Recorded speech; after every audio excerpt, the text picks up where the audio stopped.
Invincible iron man की series में हमने अब तक देखा कि किस तरीके से टोनी स्टार्क जो है अपनी सारी की सारी मेमोरीज के साथ अब वापसी रीबॉर्न हो चुका है, लेकिन अभी भी उसकी कुछ मेमोरीज जो है इसके पास से मिसिंग थी, जिसकी वजह से वो अपनी सारी की सारी चीज़ें उस तरीके से नहीं कर पा रहा था जिस तरह से वो हुआ करता था। उसकी पूरी की पूरी स्टार्क इंडस्ट्रीज जो है वो खत्म हो चुकी है। अब टोनी स्टार्क वो टोनी स्टार्क नहीं रहा जो कि पैसों से मालदार हुआ करता था, लेकिन अब स्टार्क ने अपनी नई पूरी की पूरी कंपनी बनाने का फैसला किया था जिसको उसने नाम दिया था स्टार्क रेजिलिएंट। और उसके अंदर वो अपनी पूरी की पूरी रिपल्सल टेक्नोलॉजी को, जिसको आज तक वो दुनिया से बचाते आया है, प्रोटेक्ट करते हुए आया है और सीक्रेट के अंदर रखता आया है, उसको दुनिया के साथ बांटने का फैसला करता है और अपनी पहली इलेक्ट्रिक कार बनाता है जो कि रिपल्सल टेक्नोलॉजी के ऊपर चल रही होगी।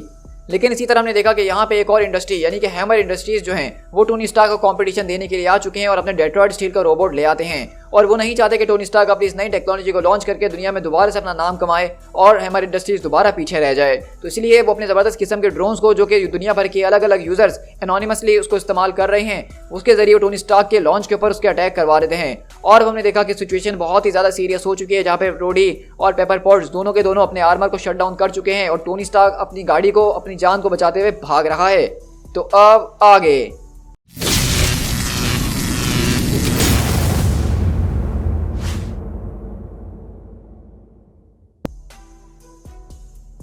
और इसी तरह देखते हैं कि मारिया हिल चिल्लाती है कि आखिरकार ये टोनी स्टार्क जा कर रहा है और ये आखिरकार करने की क्या कोशिश कर रहा है। आखिरकार तुम्हें क्या लगता है टोनी कि तुम पूरे के पूरे सियाटल को इस तरह उड़ाते रहोगे, मुझे पता तक नहीं चलेगा। लेकिन मैं इससे बात आती है कि मिस हिल, मैं कार्सन बात कर रहा हूँ स्टार्क रेजिलिएंट से, और इस वक्त मुझे अंदाजा नहीं है कि टोनी स्टार्क क्या कर रहा है और क्या नहीं कर रहा, लेकिन हमें ये पता है कि हमारे पर जो सारा का सारा अटैक हो रहा है वो एक सेलुलर कंट्रोल ड्रोन्स के जरिए हो रहा है, जो कि रिपल्सर टेक्नोलॉजी के यूनिक सिग्नेचर्स को जो है एक ह्यूमन बीकन की तरह इस्तेमाल कर रहे हैं। तो वो स्टार्क जो इस वक्त पूरे के पूरे अपने सारे के सारे ड्रोन्स को अपने पीछे लगा रहा है ताकि इतनी देर में हम लोग पूरे के पूरे सेलुलर नेटवर्क्स के टावर्स को हैक कर सकें। लेकिन वहीं से मारिया अपना सर पकड़ लेती और कहती है, हाँ मैं इस बारे में जानती हूँ क्योंकि मैंने ही ये बात टोनी स्टार्क को बताई थी। सीरियसली, क्या तुम में से किसी एक के अंदर भी ये अकल नहीं है कि वो मुझसे आके मदद मांग ले? मैं यहाँ मदद करने के लिए तैयार हूँ। वाल्फ, मुझे फौरन से यहाँ पे एक किल स्विच चाहिए सारे के सारे सेलुलर नेटवर्क्स को बंद करने के लिए, और फौरन लीगल ऑथराइजेशन भी चाहिए उसको इस्तेमाल करने के लिए, अभी इसी वक्त। और इसी तरह देखते हैं कि टोनी स्टार्क यहाँ पे सारे के सारे ड्रोन्स को अपने पीछे लगाते हुए अपनी गाड़ी के अंदर भाग रहा होता है और कहता है कि मिसेस एब्रोकास्ट, आप मुझे बताइए कि आखिरकार पेपर पॉट्स इस वक्त किस हाल में है। दूसरी तरफ देखते हैं कि वो सारे के सारे लोग यहाँ पे रोडी को और पेपर पॉट्स को संभाल रहे होते हैं और वो बताती हैं कि इस वक्त जो है पेपर बिल्कुल ठीक नजर आ रही है, लेकिन तुम्हारे 2 मिनट गुजर चुके हैं स्टार्क, तुम्हें जल्दी ही कुछ करना होगा। और टोनी इस तरह से हमें बताता है कि across the world hammer industries और डेट्रॉयट स्टील जो हैं वो मुझे जो इस पूरे के पूरे वॉर बिजनेस से बाहर निकालने की प्लानिंग कर रहे हैं।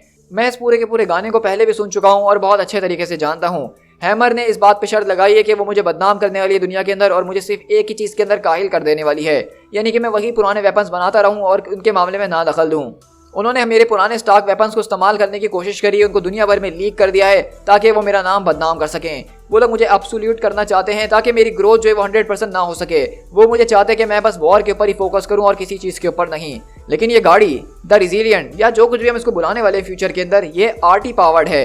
रिपल्सर टेक्नोलॉजी जिसको इतने सालों तक मैंने सिर्फ अपने हद तक ही रखा और किसी के साथ शेयर तक नहीं करा, अब मैं उसको अफोर्डेबल बनाना चाहता हूँ और पूरी की पूरी दुनिया में उसको अवेलेबल करना चाहता हूँ। ये एक गाड़ी नहीं है बल्कि ये रेवोल्यूशन है। मैं एक इंटायरली नई चीज़ को जो इन्वेंट कर रहा हूँ जो कि पूरे के पूरे वॉरफेयर को बदल के रखने वाली है, और मैं इस बात को बहुत अच्छे तरीके से जानता हूँ कि इस जंग को मुझे कैसे जीतना है।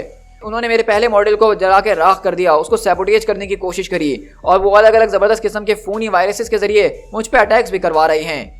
और वहीं से मारिया बोलती है कि मैं यहाँ पे मर रही हूँ वाल्फ, आखिरकार तुम्हें और कितनी देर लगने वाली है। तो वहीं से वो कहता है कि मैं जानता हूँ मैं इसको कर रहा हूँ। और हम देखते हैं कि वहाँ पे वो लोग जो है बेसिकली पेपर के आर्मर वगैरह को उतार रहे होते हैं और टोनी बताता है कि यहाँ पे वो ये सारी की सारी हरकतें एक मोबाइल ऐप के जरिए कर रहे हैं जिसको दुनिया भर में बैठे बैठे अलग अलग एनोनिमस यूजर्स इसको एक मोबाइल गेम समझ के खेल रहे हैं। लेकिन वो मोबाइल गेम नहीं बल्कि वो सारे के सारे ड्रोन्स को कंट्रोल कर रहे हैं जो कि इस वक्त डेट्रॉयट स्टील के साथ मुझ पर अटैक कर रहे हैं। इस वक्त वो सारे के सारे लोग पूरे के पूरे सियाटल सिटी का नक्शा बदल रहे हैं और उनको पता तक नहीं है। और इसी तरह डेट्रॉयट स्टील बोलता है कि तुम मुझसे भागते रहो स्टार्क, लेकिन अब यहाँ पे भागने के लिए और जगह मौजूद नहीं है। और वहीं से टोनी बताता है कि इस वक्त मैं इस बारे में श्योर नहीं हूँ कि सारे के सारे एक्सप्लोजन्स के बीच लोग किसको गुड गाय और किसको बैड गाय समझ रहे हैं। शायद यहाँ पे लोगों को ऐसा लग रहा होगा कि डेट्रॉयट स्टील एक हीरो है और मैं टोनी स्टार्क उससे भागने की कोशिश कर रहा हूँ। लेकिन सच कहूँ तो ये गाड़ी एक ड्रीम की तरह चल रही है, जितना मैंने सोचा भी नहीं था उतने ज़बरदस्त तरीके से। बस मुझे अभी कुछ और देर तक इसको जिंदा और सही सलामत रखना है और मुझे इनसे भागते रहना ही होगा। लेकिन वहीं से जॉनसन बोलता है कि तुम मुझसे हमेशा नहीं भाग सकते हो टोनी, मैं आ रहा हूँ तुम्हारे लिए। तो टोनी बोलता है कि अच्छा चलो देखा जाएगा। और हम देखते हैं कि डेट्रॉयट स्टील उसके सामने आके खड़ा होता है, लेकिन टोनी अपने रिपल्सर का इस्तेमाल करते हुए उसको धमाके से उड़ाता है और पूरी की पूरी बिल्डिंग को तोड़ता हुआ निकलता है और कहता है यार अब इसमें अच्छे खासे पैसे लगने वाले मेरे तो। और साथ साथ हमें यहाँ पे टाइमिंग दिखाई जा रही है कि बेसिकली अब सिर्फ 6 मिनट रह गए हैं। और वहीं से वो बोलती है कि टोनी हिल। तो टोनी बोलता है कि हाँ मैं जानता हूँ लेकिन मैं थोड़ा सा बिजी हूँ इस वक्त। तो वहीं से मारिया बोलती है मैंने यहाँ पे सारे के सारे नर्ड्स को जमा कर लिए जो कि सेलुलर नेटवर्क को फौरन से डाउन करने की कोशिश कर रहे हैं। क्या अगर तुम मुझसे मदद मांग लेते तो क्या तुम्हारी इज्जत कम हो जाती या तुम्हारी इसमें जान चले जाती, क्योंकि मैं अब तुम्हारी मदद करने वाली हूँ। लेकिन वहीं से वाश बोलता है कि मैम रियली क्या आप हमें बार बार इस तरह नर्ड बोलती रहेंगी। तो मारिया हिल बोलती है कि शट अप नर्ड, तुम बस अपना फौरन से काम करो। तो टोनी बोलता है कि देखो हिल मैं नहीं चाहता था कि सारे के सारे भगदड़ में सारे के सारे हमारे मसले के अंदर तुम अपनी टांग अड़ाओ और मैं तुम्हारी एड इन कंफर्ट को नहीं लेना चाहता था। तो मारिया बोलती है कि देखो अगर ऐसी बात है तो एक बहुत ही बड़ी प्रॉब्लम है, क्योंकि एक टेरर इंसिडेंट सिएटल सिटी के अंदर हुआ है और अब मुझे डिसाइड करना ही होगा कि मुझे सेलुलर नेटवर्क्स को शट डाउन करना ही है ताकि हम दुश्मनों के एक्शन को यहाँ पे रोक सकें। और अगले पल हम देखते हैं कि मारिया हिल यहाँ पे एक स्विच की मदद से सारे के सारे टावर्स को बंद कर देती है और ड्रोन्स वहाँ पे सारे के सारे सिग्नल अपना खो देते हैं और गिर जाते हैं। और जॉनसन बोलता है कि उसने सारे के सारे सिग्नल्स को कट कर दिया है, डैम इट, स्टार्क के पास मदद मौजूद है। लेकिन वहीं पे अगले पल टोनी स्टार्क अपनी आंखें चमकाते हुए बोलता है कि पेपर राइज एंड शाइन। और हम देखते हैं कि पेपर फौरन से अपने होश में आकर कहती है कि टोनी आखिरकार तुम्हारे पास कितना वक्त बचा है। तो टोनी बोलता है कि अभी नहीं पॉट्स, अभी मेरे पास बिल्कुल भी टाइम नहीं है। और अगले पल हम देखते हैं कि जनरल बेबेज के ऑफिस में इनकी सिक्योरिटी आती है और कहती है कि जनरल बेबेज रेड लाइन के ऊपर एक बहुत ही बड़ी इमरजेंसी आ चुकी है। तो बेबेज बोलते हैं कि हाँ मैं जानता हूँ, फौरन बाहर जाओ, बेबेज बात कर रहा हूँ।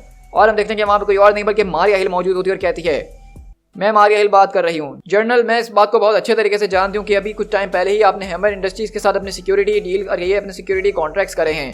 तो मैं इस बात को अस्यूम कर रही हूँ कि आपका जो है उन लड़कियों से डायरेक्ट लाइन के ऊपर राब्ता होता ही होगा। उनको फौरन से कहिए कि टोनी स्टार्क का पीछा छोड़ दें अभी इसी वक्त। तो बेबेज बोलते कि टोनी स्टार्क आखिरकार तुम ये किस किस्म की बात कर रही हो। ऑल राइट हिल, मेरे ख्याल में बहुत हो चुका है।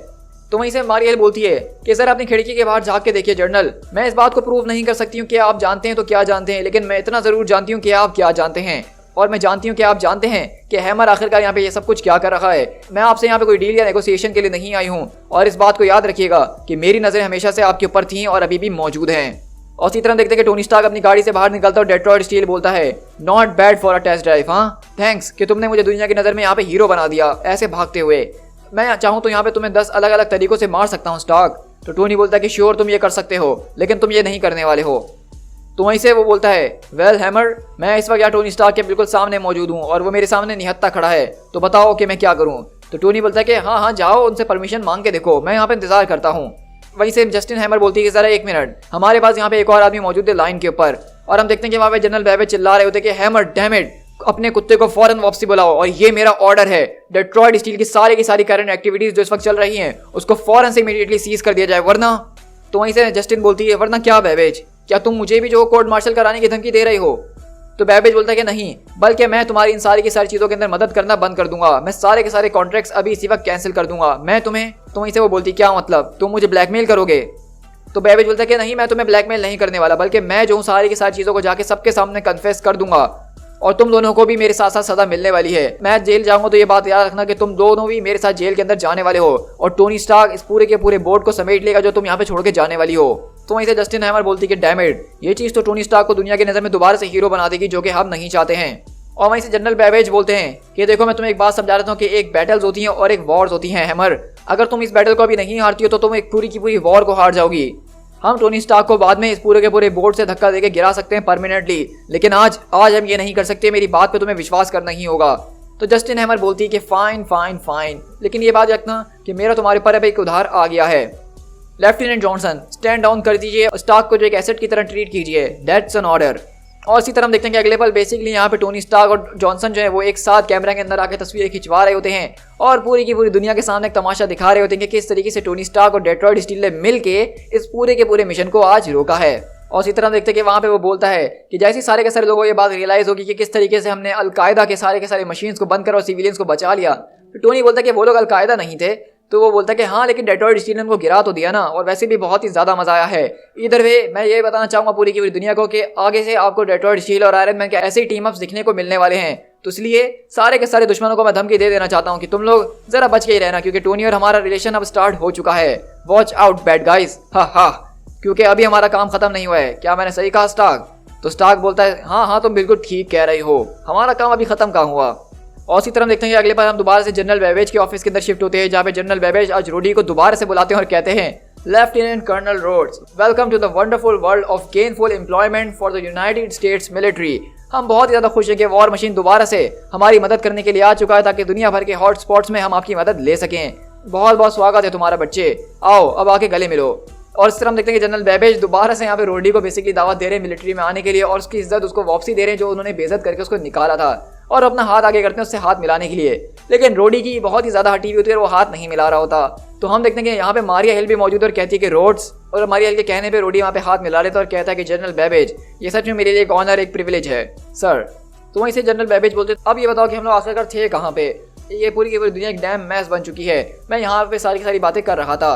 रोड्स हम चाहते हैं कि वॉर मशीन दोबारा से वापसी बिजनेस के अंदर आ जाए और पूरी की पूरी नेशनल सिक्योरिटी को प्रोटेक्ट करने को और उसको बढ़ाने की जिम्मेदारी अपने कंधों के ऊपर ले ले ताकि यूनाइटेड स्टेट्स ऑफ अमेरिका को दोबारा से सेफ एंड सिंपल बनाया जा सके। और हम चाहते हैं कि तुम अमेरिकन मिलिट्री के अंदर अपनी कुछ ब्लीडिंग एज टेक्नोलॉजी की इनोवेशंस कर दो तो उसमें हमें कोई ज़्यादा तकलीफ नहीं होने वाली है। क्या मैंने ठीक कहा?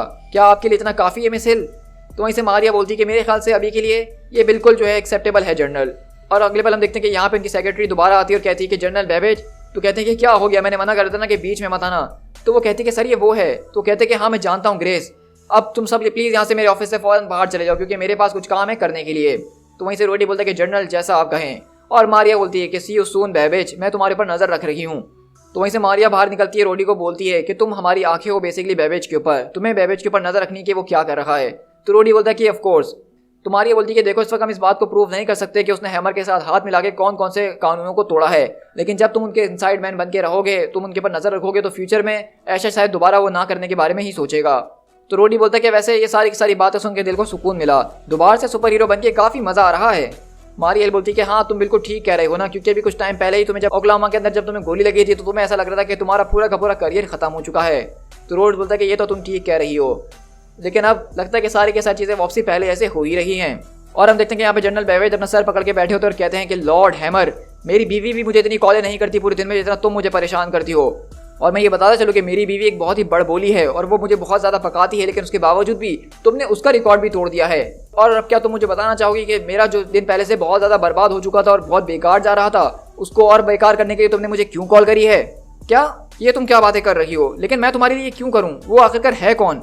तो वहीं से जस्टिन बोलती है क्योंकि मैं ऐसा करना चाहती हूँ बैबेज, और मैं चाहती हूँ आप इसको मेरे लिए फ़ौरन अभी इसी वक्त करें। मैं चाहती हूँ कि इस वक्त आप मेरे लिए एक कैदी को जो कि इस वक्त फैसिलिटी ब्लैक बॉक्स के अंदर मौजूद है 139 के अंदर, उसको फ़ौरन से शिफ्ट कर दें। तो वहीं से बैबेज बोलता है कि ये चीज़ें मुझे कुछ समझ में नहीं आ रही हैं क्योंकि अभी अभी जो तुमने सारे के सारे अल्फाज बोले उसमें से कुछ वर्ड्स ऐसे हैं जो कि तुम्हें पता तक नहीं होने चाहिए थे, तो मुझे समझ में नहीं आ रहा कि आखिरकार तुम्हें ये सब बातें पता कहाँ से चली।